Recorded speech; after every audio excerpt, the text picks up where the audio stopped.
புதிய குரல் நேயர்களுக்கு வணக்கம். நான் கசாலி. இப்போ இன்றைக்கி தமிழ்நாட்டு அரசியலை பற்றி நம்ம ரெகுலராக தொடர்ந்து இங்கே பேசிகிட்டே வர்றோம். தமிழ்நாட்டு அரசியலில் வழக்கம் போல் என்ன இங்கே கோலோச்சி கொண்டு இருக்கிறது இப்போ வரைக்கும் திமுக. காரணம் அதோட கட்டமைப்பு, அப்புறம் அவங்க சின்சியராக பண்ணக்கூடிய விஷயம். அதனால் அதில் என்ன சொல்கிறது, ஒரு நல்ல ஒரு கட்டமைப்போடு பண்ணிட்டு இருக்கனால அதை பற்றின பேசுகிறதுக்கு விஷயங்கள் பெருசாக இல்லை. ஆனால் அதுக்கு எதிராக வரக்கூடிய கட்சி இருக்கு இல்லையா? அப்போ இன்றைக்கி எதிர்க்கட்சியாக இருக்கிறது அதிமுக. அதிமுக அவர் எடப்பாடி பழனிசாமி அதோட தலைவர். அவரோட உழைப்பு ஒன்றும் சும்மா சொல்ல முடியாது. பயங்கரமாக உழைக்கிறாரு. ஆனால் அவர் உழைப்பை எல்லாத்தையும் கீழே பிடிச்சி இழுக்கிற மாதிரி மக்கள் மனசில் அவர் இன்னும் இடம் பிடிச்சி உட்கார முடியாத அளவுக்கு பிரச்சனை வர்றது எதனால் அப்படின்னா பிஜேபியோட கூட்டணி. ஏன்னா பிஜேபி, அதாவது நம்ம ஆல் இந்தியா அளவில் இந்திய அளவில் ஒரு கட்சின்னு எடுத்தாச்சுன்னா ஒன்று காங்கிரஸ், இன்னொன்று பிஜேபி, இன்னொன்று கம்யூனிஸ்ட் அப்படின்னு வச்சுக்கலாம். மற்ற கட்சிகள்லாம் ரீஜனல் கட்சிகள் தான். நீங்கள் ஆம் ஆத்மியாக இருக்கட்டும், மற்ற எந்த கட்சியாக இருக்கட்டும், அவங்க ஒரு சில மாநிலங்களோட முடிஞ்சு போயிடுது. ஆனால் இந்திய அளவில் கட்சின்னு எடுத்தாச்சுன்னா காங்கிரஸ் அண்டு பிஜேபி. இப்போ கம்யூனிஸ்டே ஒரு 2-3 மாநிலத்தோடு முடிஞ்சிட்டாங்க. அதனால் அது பெருசாலாம் நம்ம சொல்ல முடியாது. அப்போது பிஜேபிக்கும் காங்கிரஸுக்கு என்ன வித்தியாசம் அப்படின்னா, காங்கிரஸ் இந்திய அளவில் பெரிய கட்சி தான். அதே நேரத்தில் அவங்க ஒரு சாஃப்ட் பாலிடிக்ஸ். அது காங்கிரஸுக்குள்ளே எக்கச்சக்கமான சங்கிகள் இருந்தாங்க, இன்னும் இருக்காங்க.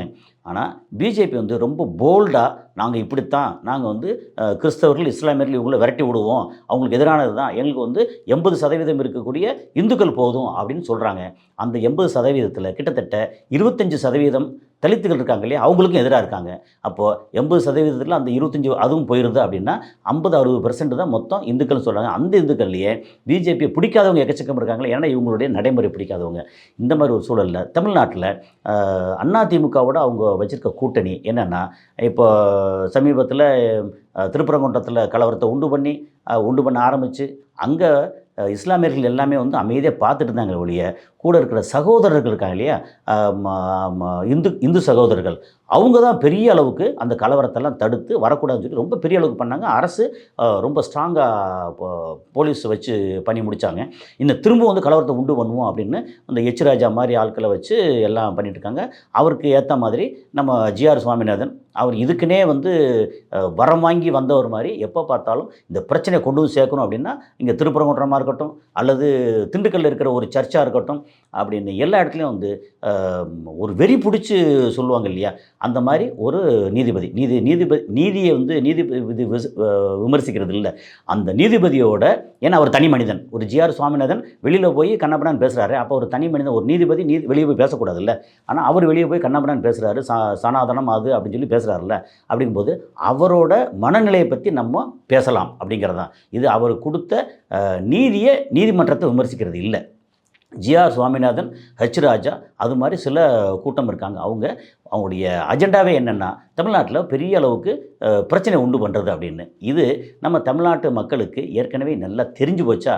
அதனால் பிஜேபியை பெரும்பாலான தமிழர்களுக்கு, இப்போ தமிழர்களில் உங்களுக்கு இந்துக்கள் அடக்கம், முஸ்லீம் அடக்கம், இந்துக்களில் இருக்கக்கூடிய தலித்துகள் அடக்கம், அப்புறம் கிறிஸ்தவர்கள் எல்லாமே அடக்கம். அப்போது பெரும்பாலான தமிழ்நாட்டு மக்களுக்கு, தமிழர்களுக்கு பிஜேபி ஒவ்வாத கட்சி.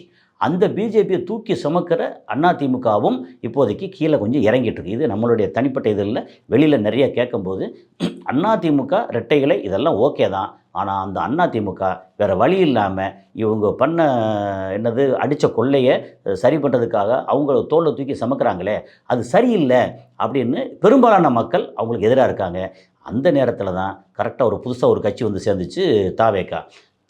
உண்மையிலேயே அது ஆரம்பம் மிகப்பெரிய விஸ்வரூபம். ஒரு உச்சத்தில் இருக்கிற நடிகர் இப்படி வந்துட்டார் அப்படின்னு சொல்லி பெரிய அளவில் எதிர்பார்ப்பு இருந்துச்சு. அந்த பெரிய அளவு ஏற்கனவே முன்னாடியும் சொல்லியிருக்கேன் நான். அது என்ன சொல்லுதுன்னா, ஒரு மிகப்பெரிய ரொம்ப ஒரு நுணுக்கமான அழகான ஒரு சிலையை செதுக்கக்கூடிய சிற்பி, ஒரு சிற்பத்தை செதுக்கக்கூடிய சிற்பி.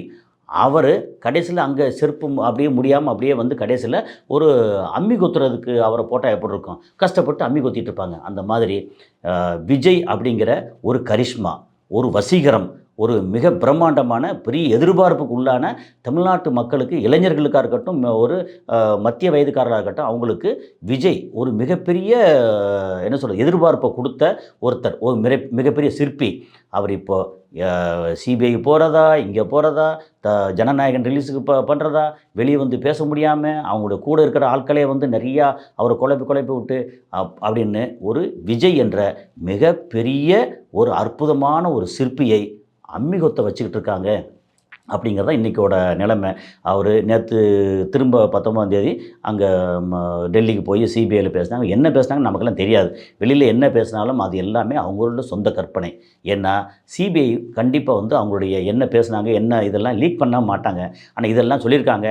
அவர் வந்து அப்படியே சோகமாக உட்காந்தாராம், அப்படி கண்ணு கலங்குனாராம், அவர் குனிஞ்சு உட்காந்தாராம், அப்புறம் திரும்பினாராம், மூச்சு விட்டாராம், இதெல்லாம் சொல்லுவாங்க. அது சொல்கிறது அத்தனையும் அந்த ஊடகத்தில் அவங்கவுங்க இஷ்டத்துக்கு அவங்க மனசில் என்ன தோணுதோ அதுக்கு ஏற்ற மாதிரி சொன்ன ஒரு கற்பனை. ஆனால் கண்டிப்பாக இவங்க நிறையா வந்து கேள்வி கேட்டிருப்பாங்க. என்னென்ன மாதிரி கேள்வியெல்லாம் கேட்டிருப்பாங்க அப்படின்னு ஏற்கனவே சிபிஐக்கு விசாரணைக்கு போயிருக்காங்க இல்லையா? இப்போ நான் வந்து இங்கே சினிமா சம்மந்தப்பட்டு என்னோடய அனுபவம் என்னென்னா, நான் இங்கே சென்னையில் இருக்கிற சிபிஐ ஆஃபீஸுக்கு அங்கே டைரக்டரை போய் நான் சந்தித்து பேசியிருக்கேன். எதுக்குன்னா, இங்கே சென்சார் ஆஃபீஸர் அவர் ஏதாவது லஞ்சம் வாங்குறாரா அப்படின்னு கேட்டு, ஏன்னா நான் வந்து சென்சார் ஆஃபீஸருக்கு எதிராக நிறையா பேட்டி கொடுத்தேன், நிறையா நடவடிக்கை எடுத்தேன். அதெல்லாம் தெரிஞ்சுக்கிட்டு சிபிஐ ஆஃபீஸர் வந்து எனக்கு என் ஆஃபீஸுக்கு வந்து பார்த்தாங்க. அதுக்கப்புறம் அங்கே சிபிஐ டைரக்டரை வந்து பார்க்குறதுக்கு வர சொன்னாங்க. அது அடையாறில் அங்கே சிபிஐ ஆஃபீஸுக்கு போயிருந்தேன். அப்போ அவங்க எப்படிலாம் அந்த ஆஃபீஸ் எப்படி இருக்குது, அவங்க எப்படிலாம், இங்கே நான் சொல்கிறது சென்னை சிபிஐ ஆஃபீஸ், அங்கே எப்படிலாம் இருக்குதுன்னு எனக்கே வந்து பர்சனலாக தெரியும். அப்போ அங்கே கேட்ட கேள்விக்கு நான் சொன்ன அதுதான் அவங்களுக்கு ரொம்ப உடன்பாடாக இருந்துச்சு.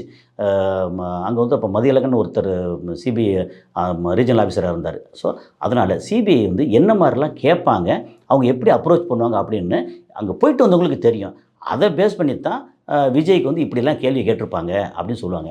விஜய் வந்து என்ன பண்ணாலும் அவர் வந்து ஒரு சாதாரண ஏப்பசாப்பை இல்லை, ஒரு சாதாரண ஆள் இல்லை. அவர் மிகப்பெரிய நடிகர். அவருக்கான மரியாதை கொடுப்பாங்க, எல்லாம் கொடுப்பாங்க.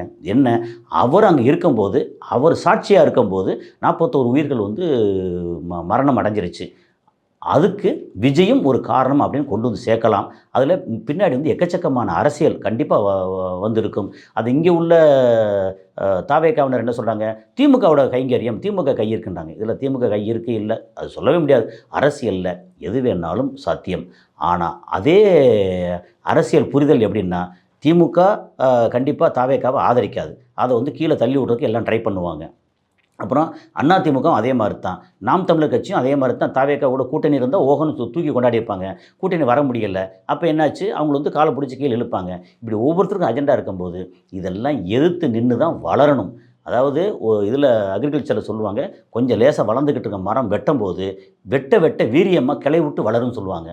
அது மாதிரி வளர வேண்டிய இந்த மரம் பட்டு போய்கிட்டு இருக்கோ அப்படிங்கிற மாதிரி ஒரு நெகட்டிவான ஒரு இமேஜ் விஜய் அந்த தாவேகா மேலே இருக்குது. இன்னொன்று, அங்கே போய் சேர்ந்தவங்க ஒரு மிகப்பெரிய சந்தோஷத்தோட, ஒரு எதிர்பார்ப்போட அடுத்து என்னெல்லாம் செய்யணும். அப்புறம் செங்கோட்டையனாக இருக்கட்டும், அல்லது இப்போ நாஞ்சில் சம்பத்தாக இருக்கட்டும், நாஞ்சில் சம்பத்தின் நேரம் சூறாவளி சுற்றுப்பயணம் டெய்லி 2 கூட்டம் 3 கூட்டம் அப்படின்னு போய் இன்றைக்கி தமிழ்நாடு முழுக்க போகிறதா இருந்தால் இப்போ ஆரம்பித்தா வந்து 2 மாதத்துக்கு 2.5 மாதத்துக்கு பயங்கரமாக சூறாவளி சுற்றுப்பயணம் செய்யணும்.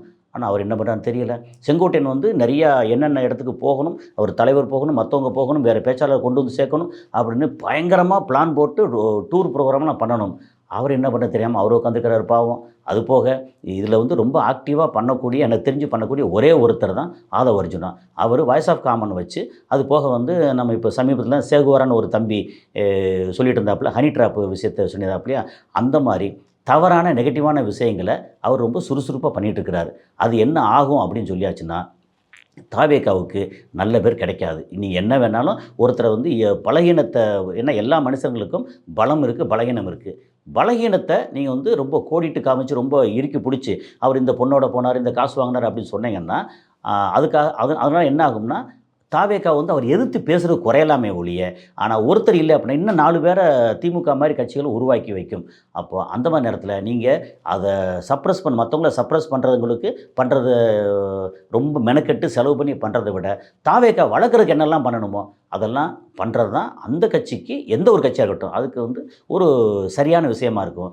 ஆனால் இவர் ஆதவர்ஜன மூலையில் அப்படிலாம் உதிக்காதுன்னு தோணுது. எதை எடுத்தாலும் தவறாகவே நெகட்டிவாகவே பேசி எல்லாம் அந்த மாதிரி எடுத்து பண்ணிட்டு இருக்கிறாரா? அப்போது ஹனி ட்ராப் வந்து பெரிய அளவில் பரபரப்பாகி இது என்ன ஆகிப்போச்சு, அவருக்கு எதிராக பேசக்கூடிய பத்திரிக்கையாளர் அப்படின்னு இல்லாமல் அந்த சொந்த கட்சிக்குள்ளேயே யாரெல்லாம் அந்த அவரோட பதவிக்கு வேட்டு வைப்பாங்கன்னு நினைக்கிறாங்களோ அவங்களுக்கும் ஒரு ஹனி ட்ராப் அப்படின்னு சொந்த வீட்டுக்குள்ளேயே சூனியம் வைக்கிற மாதிரி எல்லா வேலையும் அவரும் சுறுசுறுப்பாக பண்ணிட்டுருக்கிறார். அதை விட்டு நீங்கள் புஷி ஆனந்த் எடுத்துக்கங்க, அருண்ராஜ் எடுத்துக்கங்க, அவர் ஜானவரேகசாமி ஆல்ரெடி அங்கே நிறையா பிரச்சனை எல்லாம் அவரை பற்றின ஒரு என்ஐஏ என்கொயரிலாம் வரும்னு சொல்லிட்டு இருக்காங்க. ஸோ அவரை விட்டுருங்க. அப்படி விட்டாச்சுன்னா அவர் ராஜமோகனாக இருக்கட்டும், கீழே வரிசையாக ஒரு ஏகப்பட்ட பேர் இருக்காங்க. செக்ரட்டரின்னு எடுத்தாச்சுன்னா ஒரு 9 செக்ரட்டரிஸ் இருக்காங்க. அதில் யாருக்கும் என்ன பண்ணுறதுன்னு தெரியல. ஒரே ஒரு செக்ரட்டரினா இவரை தவிர நம்ம ஆதவ் அர்ஜுனை தவிர மற்ற எல்லாருமே என்ன பண்ண தெரியாமல் அமைதியாக உட்காந்துருக்காங்க. ஆனால் இன்னும் 8 தூரத்தில் தான் எலெக்ஷன் நிற்கிது. இந்த நேரத்தில் ஒரு கட்சி எவ்வளோ பெருசாக வளர்ந்துட்டு இருக்கணும், அங்கங்கே கூட்டணி பேச்சுவார்த்தை ஏகப்பட்ட சின்ன சின்ன கட்சிகளுக்கு அதோடு சேர்த்து கூட்டணி பேச்சுவார்த்தை நடத்தி அவங்க எல்லாத்துக்கும் சீட்டெல்லாம் பிரித்து கொடுத்து ஒரு வழி பண்ணி நேரம் வந்து இந்த கட்சி ஒரு பிரம்மாண்டமான விஸ்வரூபம் எடுக்கக்கூடிய கட்சியாக இருக்கணும். ஆனால் முளைச்சி 3 இலை விடலைன்னு சொல்லுவாங்க இல்லையா, இது வந்து உருப்படியாக முளைக்க ஆரம்பித்து 2வது இலை விடும்போதே ஒரு மாதிரி கருகி போகிற சூழலில் வந்து நிற்கிது. ஸோ ஆனால் பர்சனலாகவே என்னென்னா திமுகவுக்கு மாற்றாக அதிமுக இருக்கணும். ஆனால் அதிமுக பிஜேபி தூக்கி சுமக்கிறதுனால நமக்கு தமிழ்நாட்டுக்கு தேவைப்படுற இன்னொரு பெரிய கட்சியாக தேவைப்படுறது தாவேகா. ஏன்னா நாம் தமிழர் கட்சி அப்படிலாம் தமிழ்நாட்டுக்கு ஆதரவாக அல்ல இளைஞர்கள் ஏதோ கொஞ்சம் ஏதோ போகிறாங்களே, அவரோட வார்த்தை நம்ம சீமானோட வார்த்தையை மாற்றி பேசணும்னா அவரை வந்து ஃபாலோ பண்ண முடியாது. அவர் பெருசாக இதுக்கப்புறம் ரொம்ப பெருசாக வரவும் முடியாதுன்ற ஒரு சூழல் இருக்குது. மேபி 8% 10% வரலாம். 36 லட்சம் வாக்கு வந்து 40 லட்சம் வாக்காக வரலாம். அதை தாண்டி ரொம்ப பெருசாலாம் அவர் வர முடியாது. நமக்கு எதிர்பார்ப்பு இருக்கிறது தாவேகா கருகி போகக்கூடாது, மிகப்பெரிய அளவு விஸ்வரூபம் எடுக்கணும் அப்படிங்கிறது தான் என்ன மாதிரி ஒரு நல்ல நோக்கத்தோடு அவங்க வந்து பின்பக்கம் வந்து இப்போ பிஜேபியோட பி டீம் மாதிரி இல்லாமல் நெசமாகவே திராவிட கொள்கையோடு கரெக்டாக பண்ணணும் அப்படிங்கிறது தான் நம்மளுடைய எதிர்பார்ப்பு. தாவேகா விஸ்வரூபம் எடுக்கணும், அதுதான் என்ன மாதிரி லட்சம் கோடானு கோடி பேரோட எதிர்பார்ப்பு. அந்த எதிர்பார்ப்பை எப்படி நிறைவேற்றுவாங்களான்னு பார்ப்போம். அடுத்து ஒரு காணொளியில் சந்திப்போம். நன்றி.